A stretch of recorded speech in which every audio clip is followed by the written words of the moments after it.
Hello guys, this is Thomas and welcome to Thursday's recap. So, this day was very frustrating for me because I took great setups, but almost none of them worked, as you will see. And I would like to take this opportunity to talk about the psychology again a little bit more, and that is days like these cannot break you. You have to make sure that you stay above in your head and you don't give in to the market, because those days will happen.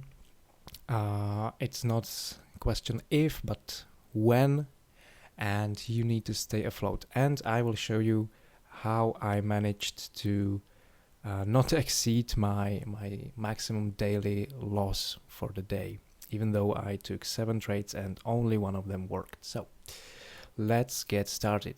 I chose this layout again.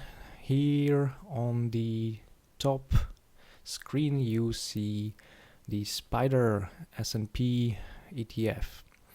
So starting from the very left, that's our opening of the day, and thanks to TradingView's functionality of showing the same time on all the screens you have, you will be able to see what the market was doing at that time. So as I said, this was a very frustrating day because the setups I took were good, but the timing was wrong most of the time, and the timing of the market, I mean.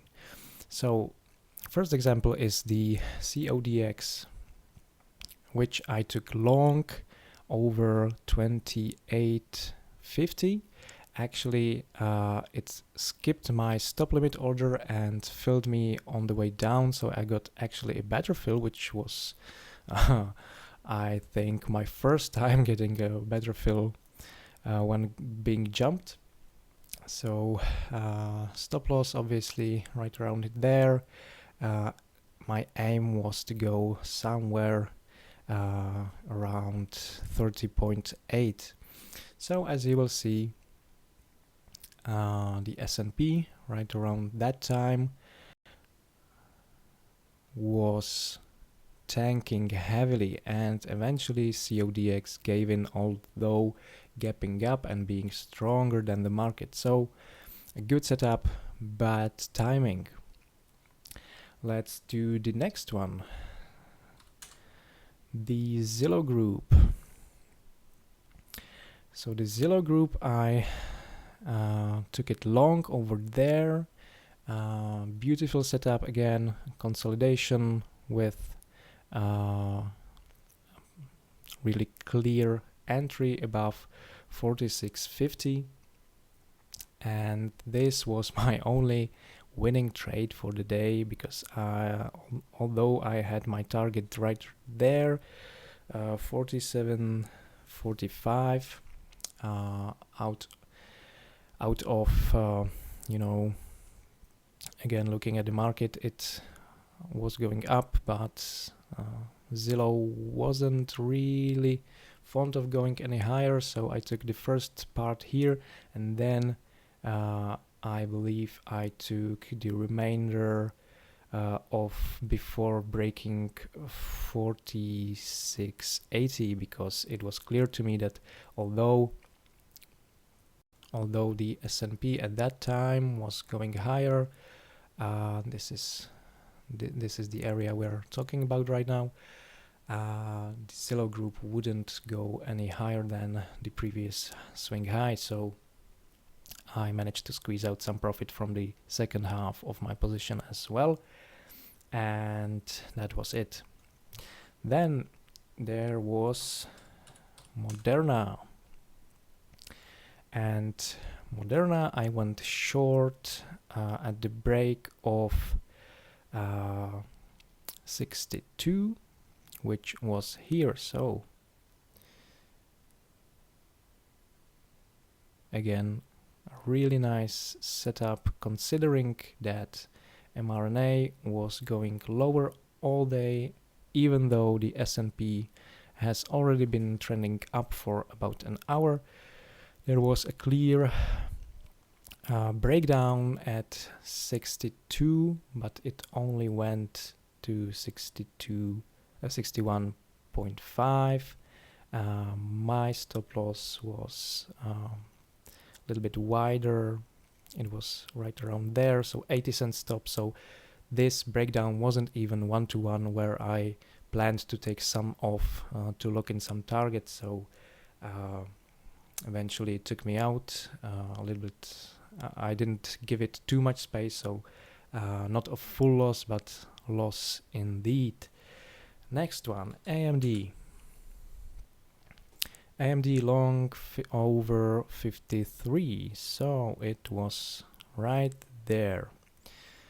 Again, AMD was one of the few stocks at that time that was really strong, going from 52 to 53 for the day.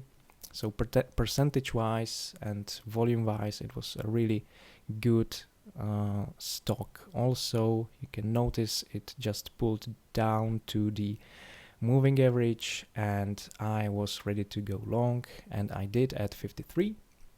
However, it failed to break even the previous high, and right around here I was thinking, okay, so you can see the S&P at that time did a new low, and AMD is still holding, so that's why I kept on, and eventually my stop loss was hit at 52.66, I think. Yes. Next one, you can already see the frustration, right? Because all of them were really nice setups. So UNFI short under 19, which was right around there. So at that time I was starting to reduce my risk. So instead of going a full size, I only went half size. So this also was a great technical formation and the breakdown of 19.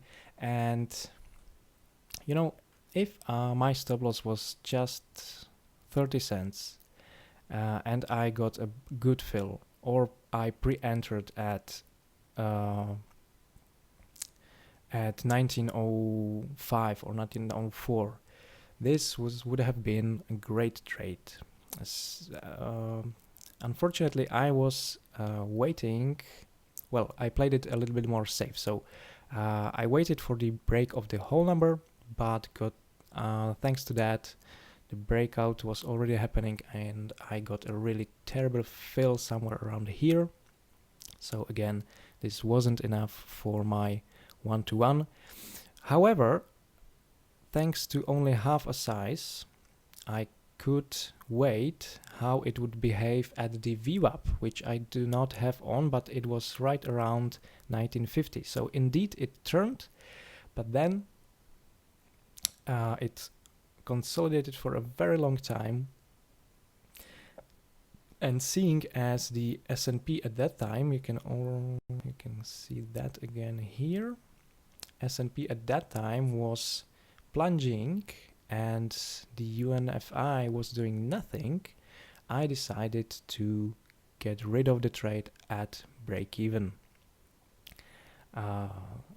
Only like 3 cents loss. So this was a break even. If I held for longer, yes, I would have made money, but this is a hindsight, and the way it moved, these sudden jumps, I wasn't feeling really well in this trade, so I preferred to get rid of it. DDOC was another trade. We are going to finish very soon. Stay tuned. And DDOC was short under 62.80, which is right here. Let me zoom in a little bit. So again, a pretty weak stock considering the S&P at that time was long gone. So this break would be a break of this area and this area. Only issue would have been then the day's low, but that was my area where I would take my profit target already, so I was confident in this trade. Again, very nice breakdown, but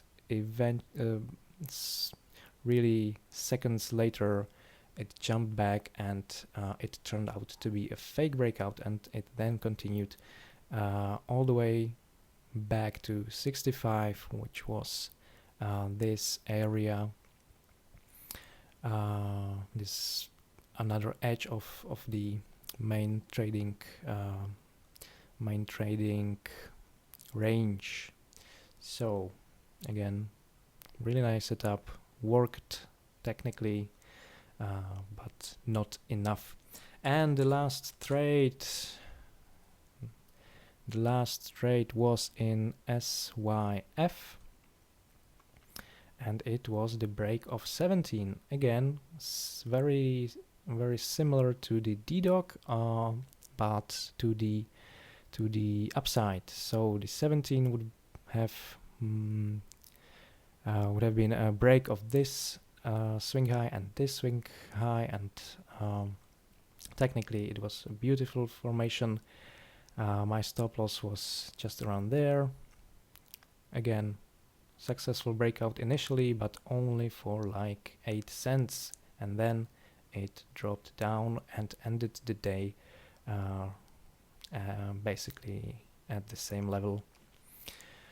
So all in all, I managed the later trades with smaller sizes, so as to take advantage of the situations, but to not exceed my maximum loss for the day, which is minus 3%. So I ended up actually going minus 3.2, which is, reasonably close enough. And I took 7 trades, which is really crazy for my trading style. I usually take about 3. So the idea behind reducing is that if you are wrong, you will not break the rules, and if you are right, you will help yourself with additional 1 hour, so you can eventually end the day at least at break even. And also psychologically it will, if you wouldn't have taken a setup that was really beautiful, like most of the setups I took were, and then it worked with you, you would be psychologically, you would be banging your head against the wall, because you would have thoughts like, I told you, I should have taken that trade, and I would have been profitable for the day, or at least I wouldn't lose that much. And really the key is to reduce the size, take the trade.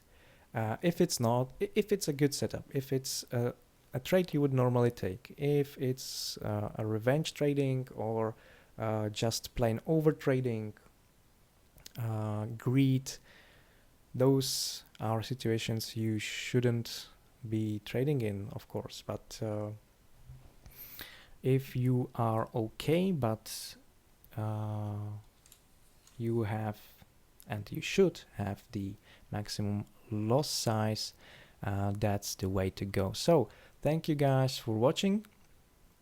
Hope the sound is good. I installed a new software for it, so let me know.